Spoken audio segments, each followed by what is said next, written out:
Charles Darwin turned our world upside down. His theory of evolution by natural selection is one of the most profound and far-reaching ideas in human history. It's also, alas, one of the most controversial. Science now has the evidence that proves evolution is true. Yet today, incredibly, the opposition to Darwin is more fiercely vocal than ever, denying plain facts in more and more elaborate ways. You haven't seen it, and I haven't seen it, so please stop calling it science. If we have gone from slime to human beings, there should be an overwhelming amount of evidence. You are a teacher of science, and you think that the Earth is less than 10,000 years old. Yes, I do. In this program, the increasingly aggressive backlash. Right now, your destiny is all f***ed up, f***ing atheist. The battles that I think really matter. We can't get into the business of knocking down kids' religions and the religions of families. Why not, actually? Why not? Because and how the first man to understand evolution himself wrestled with religious faith. For Darwin, the problem was close to home. His beloved wife was a devout Christian. Today we have public battles as we confront the ranks of religious fundamentalists eager to attack Darwin's great legacy, which they just don't understand.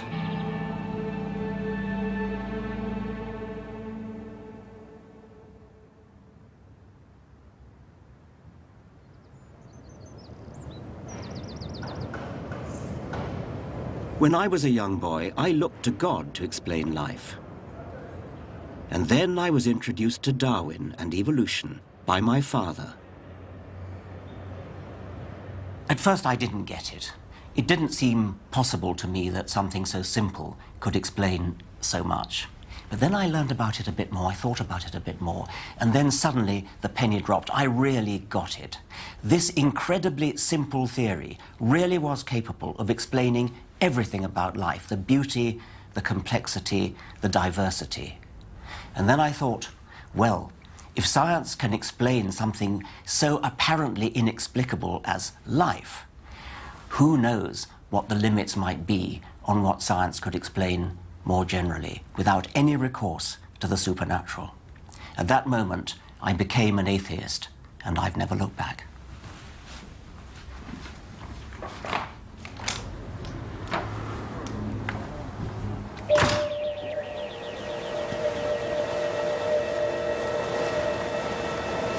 Charles Darwin, too, changed his mind about this biggest of questions.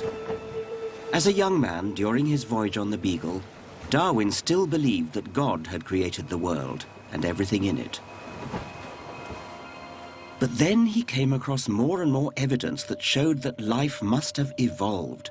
Fossil ancestors, patterns of anatomical resemblance, startling similarities in embryos, and the power of domestic breeding all showed that life forms had changed over time. Darwin believed there was an entirely natural explanation. All animals vary, and in the competition of nature, some variations are more successful and more likely to reproduce than others, passing their variation on.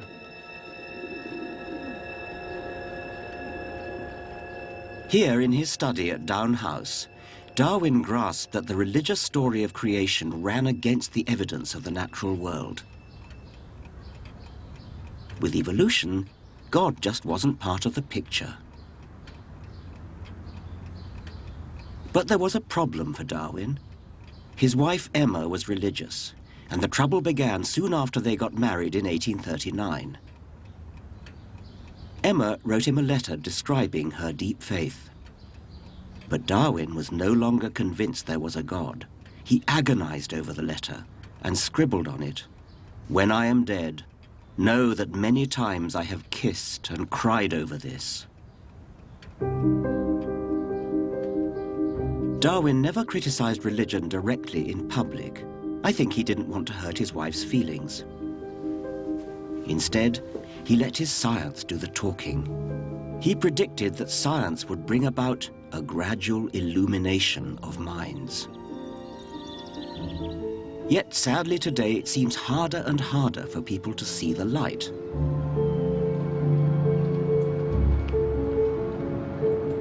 Here, in the 21st century, people are retreating from reason, trying to turn back the clock to a world before Darwin.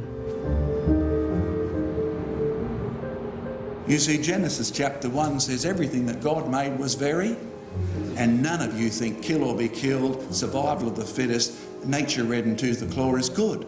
Is the world really 6,000 years old? Do you realise up till Noah's day, people lived to be nearly 1,000? You don't die because you get old, you die because you're a sinner. Up till Noah's day, there's no record of rain. The Australian John Mackay is a celebrity among evangelical Christians. He's a creationist. He believes in the literal truth of the Bible's creation story, and he attacks evolution on the very crudest level.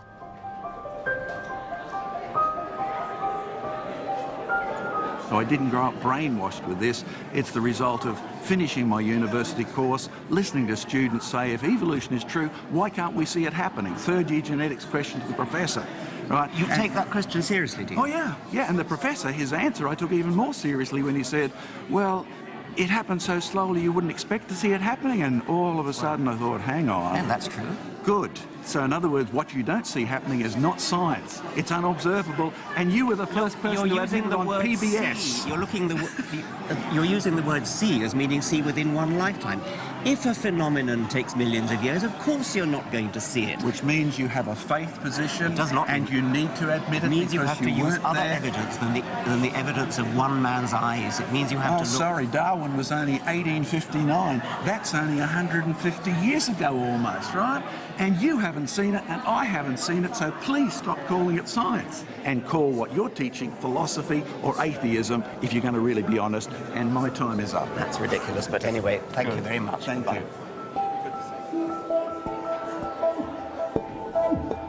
The refusal to believe in anything you can't see yourself is absurd. Think about it. I never saw Napoleon with my own eyes, but that doesn't mean Napoleon didn't exist. John Mackay can't see a cell or an atom or weather systems on the other side of the world. Does that mean they don't exist? Darwin didn't just trust his own eyes. He checked his theory against evidence gathered through extensive correspondence with naturalists across the world. Mackay, it seems to me, misunderstands science at a deep level. Science is precisely not limited by what we can see with our own eyes in one lifetime. The whole wonderful endeavor of science is to investigate phenomena beyond human experience, from far-off galaxies to microscopic bacteria.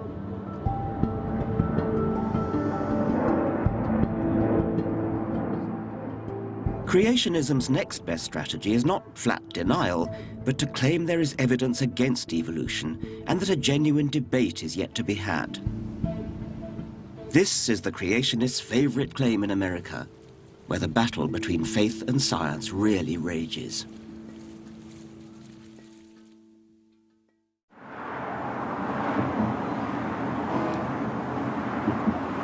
Charles Darwin's struggle with religion was private. Today, the battle has become public. In my lifetime, opposition to evolution has grown, particularly in the United States.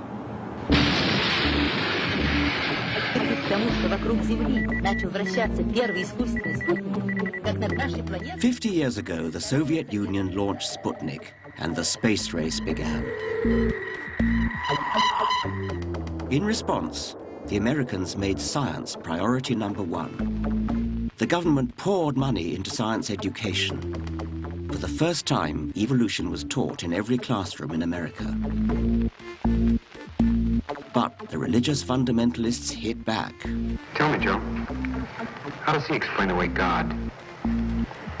Well, why don't you come to the science club meeting? Let him tell you. To defend their Bible against the biologists, they developed creation science, a bizarre fusion of scientific language and religious doctrine that they touted as a real alternative to evolution. Our eyes are amazing little instruments. But you know, they're only one part of the wondrous body that God has given us.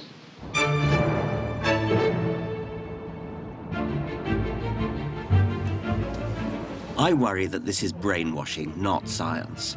And I've felt compelled to take a stand. 40 yes, no. My book, The God Delusion, has put me firmly in the front line in the battle between religion and reason. Can I sign in, Richard Dawkins? Hello, hello. I'm one of your biggest fans. Can I speak to the #1 British intellectual? I've read all your books. Have you? That's very kind. Thank you. Can I touch the hem of your gown? The most powerful nation on earth is polarized. At this conference of atheists, I'm treated almost like a rock star. But there are sections of American society that would happily lynch me. Are you religious at all? I mean, do you pray? No, of course not. You're not? You're not religious at all? Do I look religious? I hope you die slowly and you burn in hell, you damned blasphemy. And you should realize that your entire life has been a delusion and that right now your destiny is all up, atheist. Go yourself. You, sir, are an absolute ass. Your feigned intelligence is nothing more than the fart of God. You suck. Go burn in hell. Satan will enjoy torturing you. Christian living for God. There is a God, her created all of us. The only one who is blinded are the unsaved and stubborn. Everything Darwin said is wrong and evolution has never been proven and nothing is evolving now. The Bible is the best book. Nothing even comes close to its accuracy, and if you think God's judgment is bad, the devil has worse in store for all unbelievers. No punctuation at all in that one. Doesn't scare me. I mean, I rather pity these people. They react in a way that sounds defensive and actually really rather pathetic. Ha-ha, you dumbass. I hope you get hit by a church van tonight and you die slowly.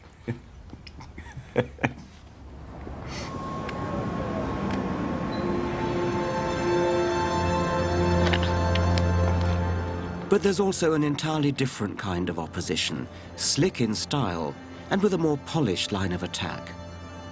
Wendy Wright is president of Concerned Women for America. Wendy Wright. Yeah. She represents 500,000 evangelical women concerned about issues ranging from lesbians on TV to poor old Darwin. Hello, I'm here to see Wendy Wright. Okay, great. I'll take you right in. Thank you very much. I worry that her organization would condemn American children to ignorance by attacking sound scientific evidence. Why is it so important to you that people not believe in a creator? No, that's not the point. I mean, the point is that as a scientist, I'm concerned that children in American schools and in schools elsewhere should be exposed to the evidence and allowed to make up their minds about the evidence. And we completely agree. In fact, that's why the challenge in America, whenever this debate comes up, is teach the controversy, teach the evidence. Because as it is now, in many cases, school children are only being taught about evolution. They're not being taught about the frauds in evolution and the lack of evidence in evolution. So it's actually us who are arguing for teaching all the evidence, not just the ones that are favorable to evolutionists. Well, you could say which controversy. I mean, Teach the controversy. Sounds wonderful, doesn't it? And it would be if it was a controversy between equally valid points of view, but it isn't. I doubt if Wendy Wright would teach the controversy about the Earth being flat, because the evidence for the Earth being a sphere is so massive. There's also massive evidence in favor of evolution, but she doesn't seem to want to know about it. Oh, really? And actually, the way you have framed this and your very closed-mindedness really is a very good example of the kind of censorship we see within the scientific community that won't even allow discussion about the controversy. If evolution had occurred, then surely, whether it's going from birds to mammals or even beyond that, surely there'd be at least one There's a evidence. massive amount of evidence. I'm sorry, but you people keep repeating that like a kind of mantra because you just listen to each other. I mean, if only you would just open your eyes and look at the evidence. Show it to me. Show me the bones. Show me the carcass. Show me the evidence of the in-between stage from one species to another. Go and look at some modern paleontology labs. Go and talk to some modern paleontologists. Just look at that evidence. It's beautiful. The evidence for the transition between the reptilian jaw and the mammalian jaw. The reptilian jaw has several bones. The mammalian lower jaw has only one bone. And the other bones that were in the reptile have now moved into the inner ear. It's a beautiful transition. There are so many beautiful stories. I mean, you'd be fascinated.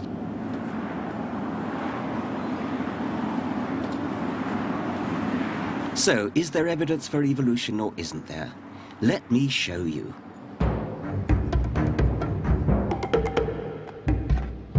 I'll begin with fossils.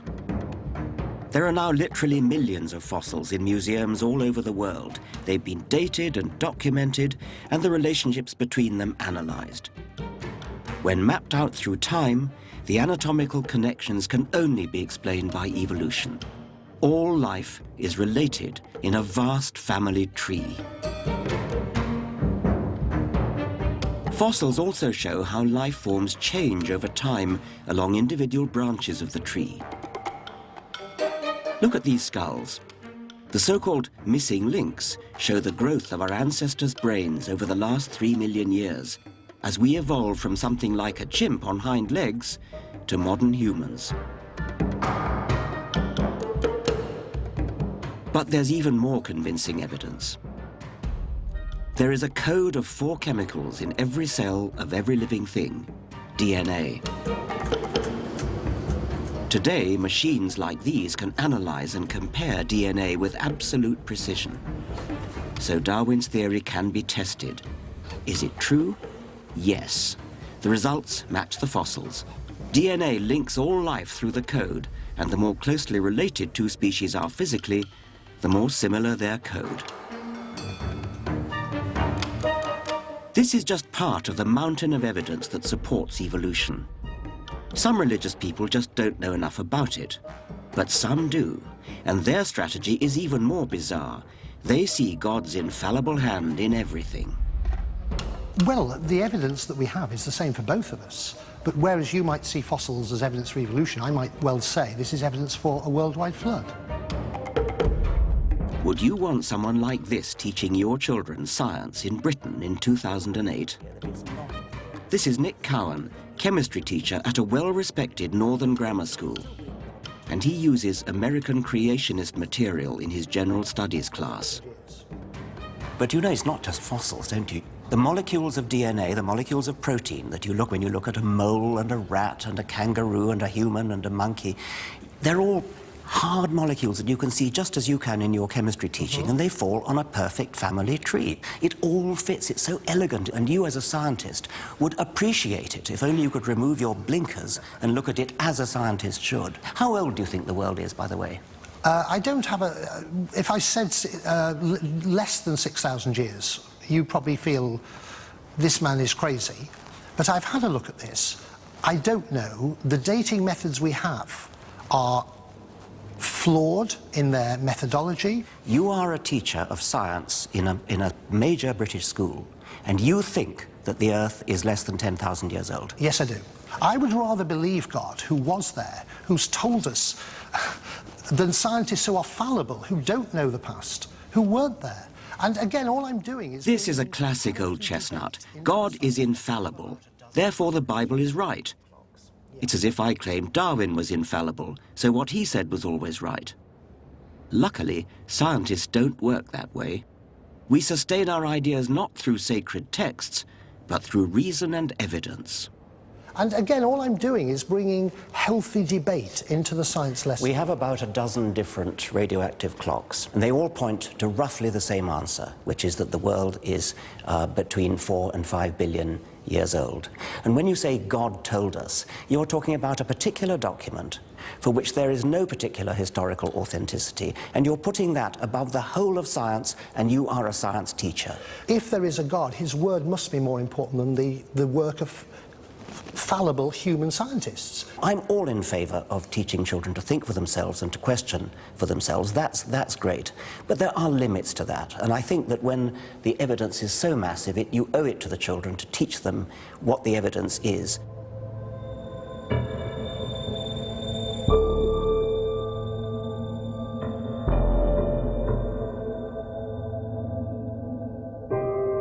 What creationists like Nick Cowan claim is God's perfect creation is in fact the result of evolution's arms race. Animals have evolved extraordinary adaptations to fit their environment, but they're not perfect. Designers can go back to the drawing board. Evolution is condemned to modify what's already there. So nature is full of compromises and imperfections. Creationists also ask how something so apparently perfect as the eye just sprang into existence. Well, it didn't. The basic chemistry that makes up a light-sensitive cell is shared right across the animal kingdom, and natural selection has seized on this time and time again. Science has uncovered species at every stage in the evolution of the eye. It is a cumulative process, and each step of the way is more useful than the one before. The eye has evolved independently at least 40 different times around the animal kingdom, and it has evolved gradually, improvement on improvement. And yet... no sensible person would have ever left the body the way it is. Like what? What's a good example of that? The most dramatic is the human eye. Right. You know, it's held up as this example of perfection in the body. It's not perfect at all. It's a perfect example of why the body is not designed. Cover one eye, if you would, please. And we take the pin and we move it right in the, and you have to keep looking right at the bridge of my nose, so keep your eye fixed. And now we're going to move it just out a little bit, about 15 degrees, and right about there. Yeah, it's gone. It's gone. Yeah. You can't see it? No. Now can you see it? Yes. Now can you see it? Yes. Now can you see it? No. There's a blind spot. Yeah. That's really lousy. Our bodies are so fabulous in some respects. Our heart keeps beating and never takes a 5-minute vacation for decade after decade after decade. That's astounding. But we have an appendix, we have wisdom teeth, birth is difficult, many people get nearsightedness, and the combination of some things being so perfect and other things being such botched jobs is what should make us all sit up and take notice that this is something that's been shaped by natural selection. It has a lot of vulnerabilities built in that can be explained only by how natural selection works.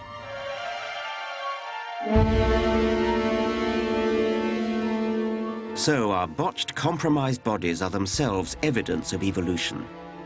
They're shot through with history. Evolution is a fact.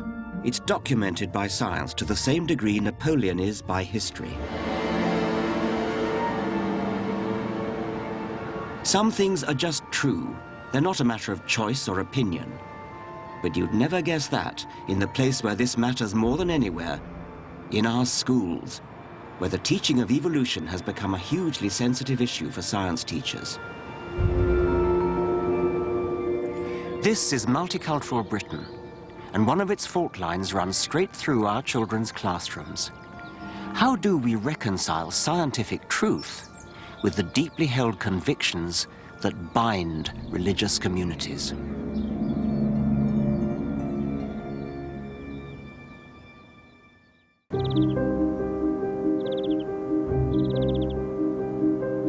Charles Darwin was the first person to grasp the extraordinary idea that life on Earth had evolved without the intervention of any god.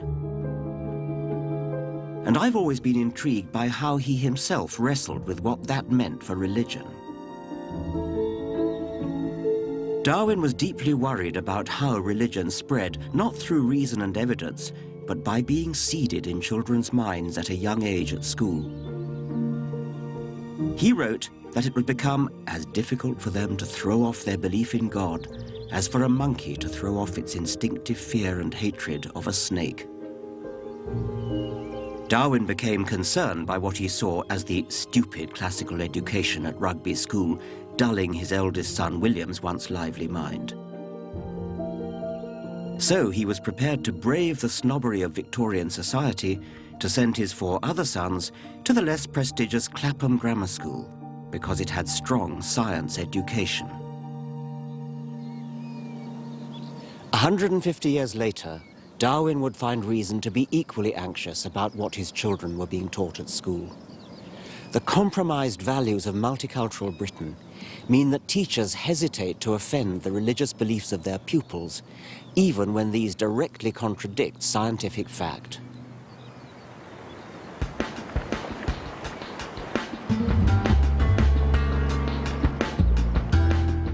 Earlier in the series, I took a science class from Park High School in North London, fossil hunting.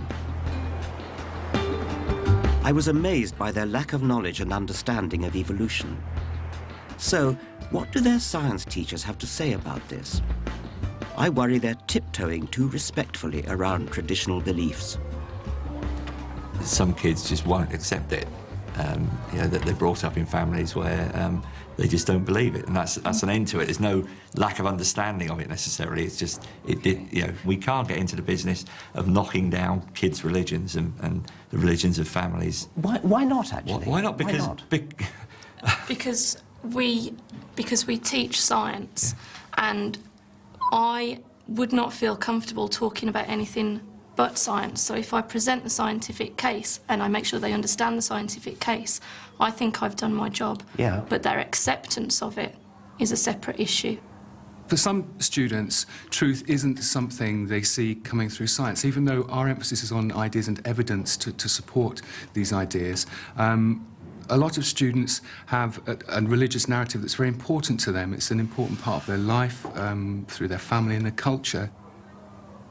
Would it be too unfair to suggest that these well-meaning teachers are running scared? Who could blame them? Obviously, what we believe is affected by our upbringing. But that doesn't mean we can't change our minds. We all have the right to see the evidence and re-evaluate our beliefs. These science teachers shouldn't be afraid to spell out the scientific truth derived from evidence. I don't see that we can expect to convince them just by showing them the evidence. Really? Why not? Well, because they've got other evidence which they've been brought up with throughout their lives. But that's not evidence. No, to them it's evidence, though, isn't it?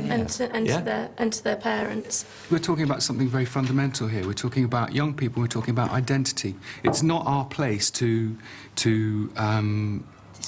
fly the banner of science and say there's no room for anything else. All we can do is present science. This is a way of thinking. This is science has given us so much. This is one way of interpreting life. We Just believe one this way is of interpreting. We believe this is the way because we are scientists, but it's not my place to tell you that you're wrong. We believe it because we're scientists. Do you really mean that, or do you mean we believe it because the evidence is there in the rocks? That's what I'm saying. That's yes, why, because yeah. I'm a scientist, and that's the way I view No, the it's world. not because you're a scientist, is it? I mean, it's there. The evidence is there. Their evidence is not there. It's just made up.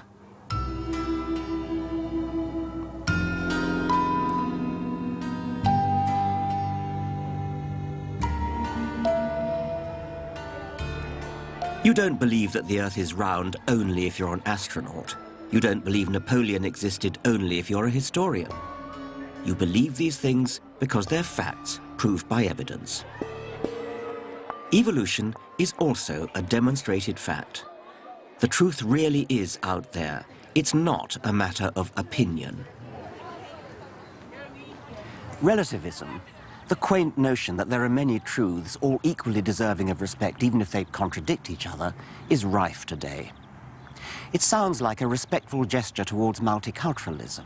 Actually, it's a pretentious cop-out. There really is something special about scientific evidence. Science works, planes fly, magic carpets and broomsticks don't. Gravity is not a version of the truth, it is the truth. Anybody who doubts it is invited to jump out of a 10th floor window. Evolution, too, is reality. You don't decide whether to believe it or not believe it on the basis of whim or culture. The evidence supports it. Evolution is the plain truth.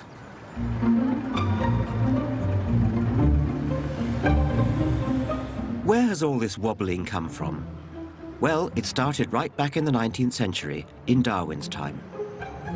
Rather than just denying the evidence, the Church of England developed the most sophisticated strategy to face the challenge of evolution.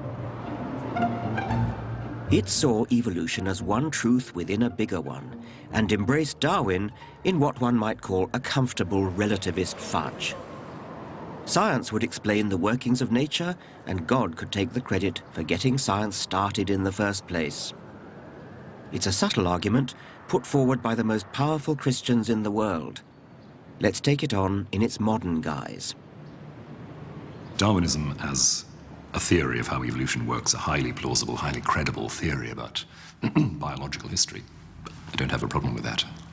Do you see God as having any role in the evolutionary process? For me, God is the power or the intelligence that shapes the whole of that process. As creator, God's act is the beginning of all creation. So by setting up the laws of physics in the first place, in which context evolution takes place? Things unfold within that. What about intervening during the course of evolution? I find that rather suggests that God couldn't have made a very good job of making the laws of physics in the first place if he constantly needs to be adjusting the system, adjusting the works. And I think that's a slightly different question. But there's a problem for the Church of England. Isn't it trying to have its cake and eat it too? But trying to have both God and the laws of science means that one or the other is compromised. Either God can't interfere and has no impact, or if he does get involved, it can't be squared with science.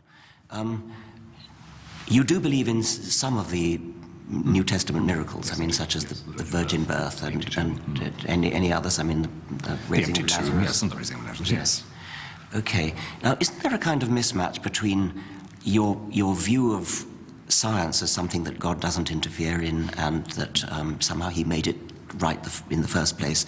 How do you reconcile that with what looked to some of us like sort of more like cheap conjuring tricks and not the sort of grand creator that you've been portraying?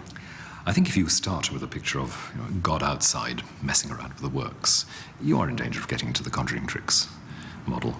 I think, though, that there are certain moments when there is an opening in the world in which the underlying divine action comes through in a fresh way. Take the birth of Jesus. Here you have a long history of preparation for the coming of God in a new way. Here you have a particular life, that of Mary, opening itself up to the action of God in a certain way.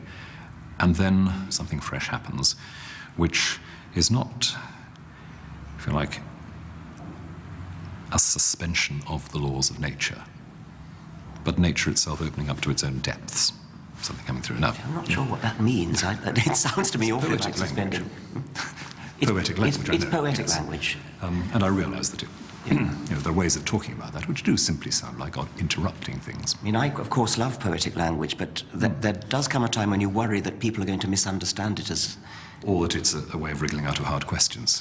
Well, I mean, it's one thing to say, in some poetic way, it was sort of right that Jesus should have been born of a virgin, but when you say, I actually believe it happened, that's a statement of fact. That's a statement of scientific fact.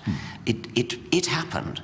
It's true or not, yes. It's true or not, and I don't think you can really wriggle out of that by doing some poetry, but much as I love poetry. On the one hand, I've got a lot of sympathy with the decent, middle-of-the-road, moderate Christians. On the other hand, I sort of feel that the decent, middle-of-the-road Christians are tying themselves in knots, trying to have it both ways, trying to have both God and Darwin. And in a sense, they're opening the door, letting in the rabid creationists by making it respectable to believe things on the basis of faith rather than evidence.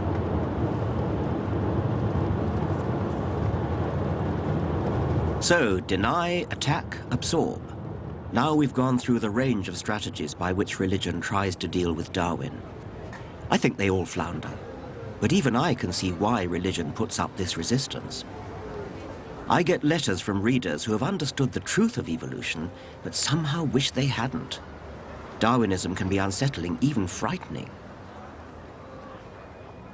Darwin himself was shocked by what he called the low and horridly cruel behavior he observed in nature, and yet it was integral to natural selection.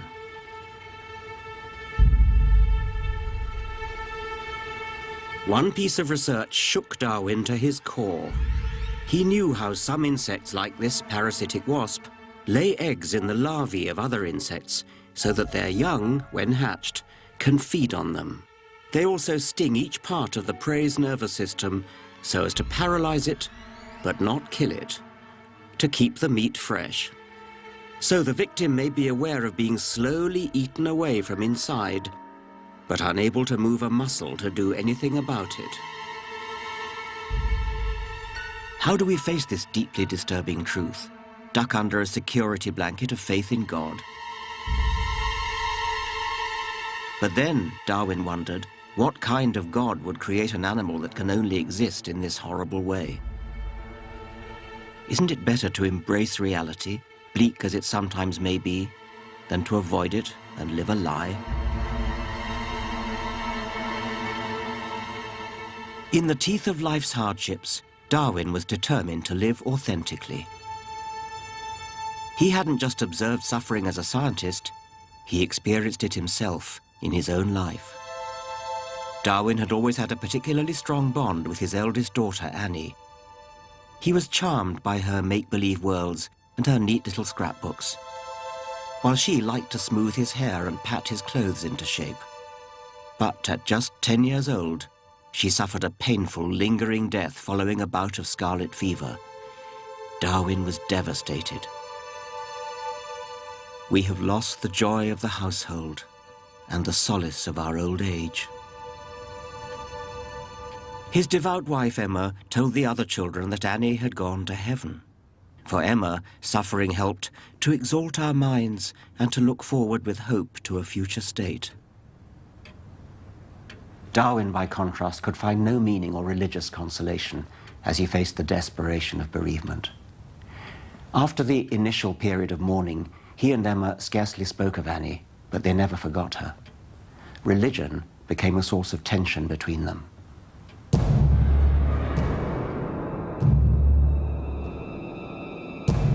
Finally, I think the tension had to spill out. In his 60s, Darwin wrote an autobiography in which he revealed his anger at what he called the manifestly false Bible story. And he added, "I can indeed hardly see how anyone ought to wish Christianity to be true, for if so, the plain language of the text seems to show that the men who do not believe, and this would include my father, brother, and almost all my best friends, will be everlastingly punished. And this is a damnable doctrine."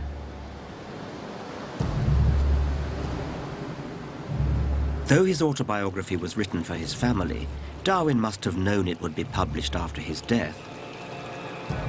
And he grasped the opportunity to finally say in public what he had long struggled with in private. But if Darwinism demolishes the religious delusion, what can go in its place? How did Darwin himself find consolation in a godless universe?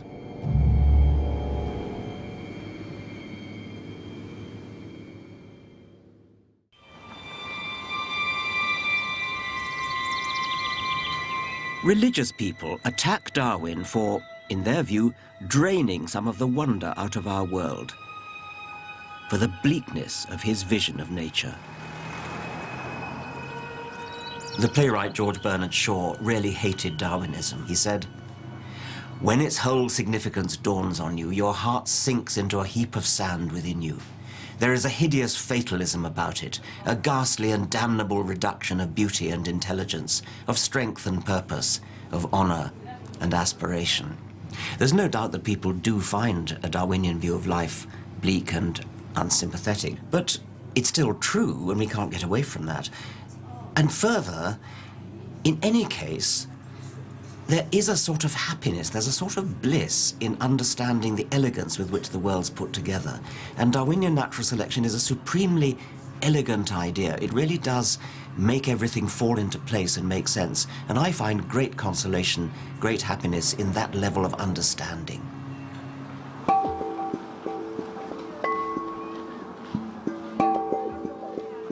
Just ponder for a moment Darwin's central idea, the tree of all life, now verified as fact by our decoded DNA. It means we are related to every living thing on the planet. And what's more, we are descended from ancestors who were winners, adapting in any way possible to survive and pass on their genes. You and I and every living creature can make the following proud claim. Not a single one of my ancestors died young. Not a single one of my ancestors failed to copulate. Plenty of other individuals died young and failed to copulate, but they didn't become ancestors. It's blindingly obvious, but from it much follows. It means that every single living creature has inherited the genes of an unbroken line of successful ancestors. We have all of us inherited what it takes to survive and reproduce. That's why we're so good at what we do, why fish are so good at swimming, why birds are so good at flying, why aardvarks are so good at digging, why humans are so good at thinking. That, in essence, is Darwinism.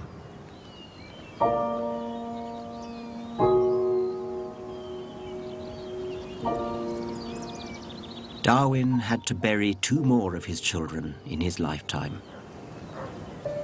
Another daughter and a son died in early infancy. In memory of Mary Eleanor and Charles Waring, children of Charles Darwin. Darwin confronted grief in his own way. He found solace, I think, in the very earth in which he had to bury his children. For his last book, he turned to earthworms. Darwin was fascinated by how little by little, over huge lengths of time, their slow turning of the soil churned the whole surface of the earth. Nature's ploughs had their own extraordinary underground economy, a damp, dark, life and death struggle, to which we humans were totally oblivious.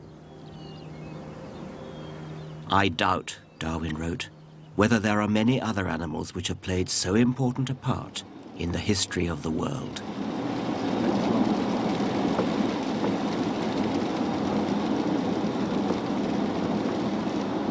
So Darwin didn't wallow in man-made notions of the supernatural or an afterlife.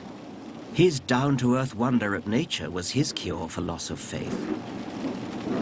I'm going to visit someone with a similar outlook, the philosopher Dan Dennett. I've known him for 25 years. We're the same age, but I think of him as a kind of intellectual elder brother. But recently, he had a brush with mortality. There was a terrible crisis with his heart, and his friends were all told that he was going to die. It was a very scary moment. Afterwards, when he was recovering in hospital, he made the point that many of his friends had said that they prayed for him, and he thanked them, but then added, "And did you also sacrifice a goat?"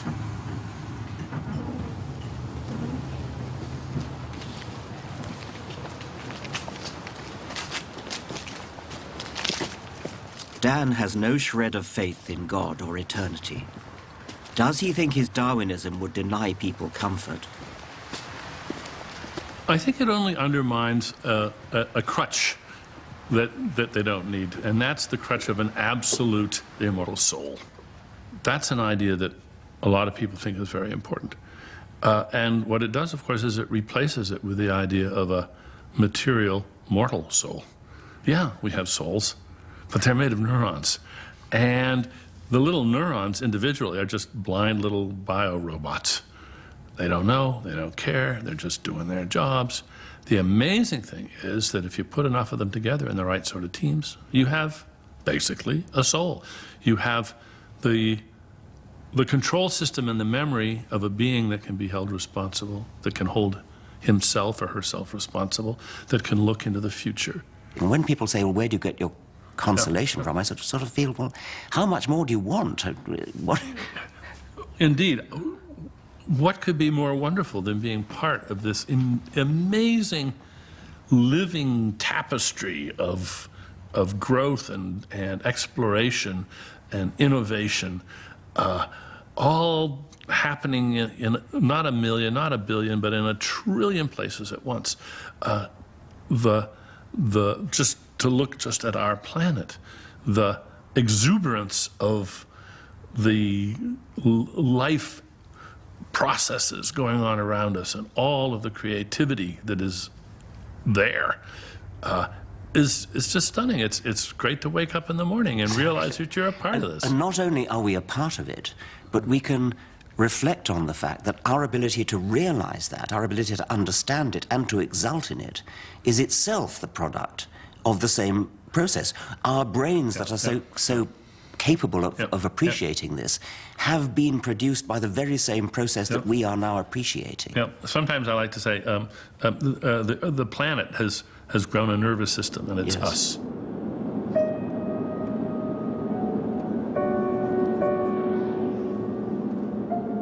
Charles Darwin died in 1882. "I'm not in the least afraid to die," he whispered to his wife Emma in his last days. Darwin had wanted to be buried in Down, next to his 2 dead children. In the event, however, the scientific establishment insisted on the accolade of burial in Westminster Abbey. A host of scientists, philosophers, and celebrities attended on the day. In true C of E style, the church attempted to absorb the man who had brought down the house. Yet, even so, the Archbishop of Canterbury turned out to be indisposed, and the God-fearing Prime Minister, William Gladstone, pleaded prior engagements. Perhaps not for them the funeral of the scientist whose work, more than any other, has proved the biblical creation story shallow and wanting.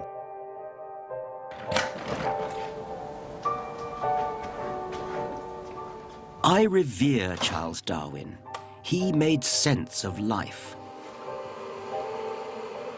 The world is amazing, even more amazing than Darwin knew. And the more we discover, the more petty our little private beliefs seem. Does Darwinism leave a gaping hole where religion once was? No, rather it opens our minds to a world of majesty, the real magic all around us. Not based on uncertain faith, but sound science. In this handful of soil, there are about 25 billion bacteria. That's 4 times the entire human population of the planet. We humans and the animals we can actually see are a tiny fraction of life on Earth. In the perspective of the universe, the vastness of the universe and of geological time, we are insignificant. Some people find that thought disturbing, even frightening. Like Darwin, I find the reality thrilling.